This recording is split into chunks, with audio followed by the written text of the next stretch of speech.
My name's Wayne Hoover, and this is my wife, Robin. We are recently relocated to Athens, kind of a new chapter of life after 38 years of business in Atlanta. Some people call it retirement. We prefer to think we're repositioning ourselves. Been around Athens Church. Our kids went to church here when they were in school. Been around in Athens Church for several years off and on, but just now really being able to engage and get involved. We decided to go all in and trust God financially early on in our marriage.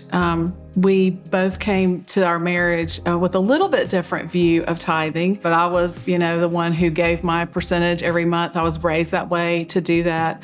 But then over discussions and, just time and figuring out married life and how our financial situation worked, we both did go in on tithing, just our 10% that God asked us to give. So very early on in our marriage did we, were we together with that? I honestly questioned whether we were going to have enough money. How are we going to eat? How are we going to get along and do the things we wanted to do? But we continued to give our gift. After we had begun giving on a regular basis, we were still hoping every month that we would have enough money. And one month, it looked like we were going to be about $49 short on our house payment. And so, probably the kitchen prayer of, dear Lord, help us to figure this out. And back then, you got money back from insurance companies. You kind of paid it, and then they sent you the money back that you were owed.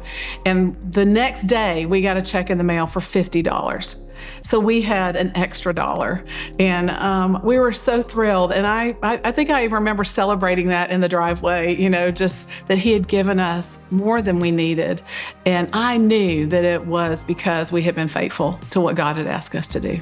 And prioritizing our finances with God, we have seen him to be incredibly faithful to us. We have had what we need, and we have been able to see what we give make a difference. And there's this joy in our hearts that comes with seeing good things happen.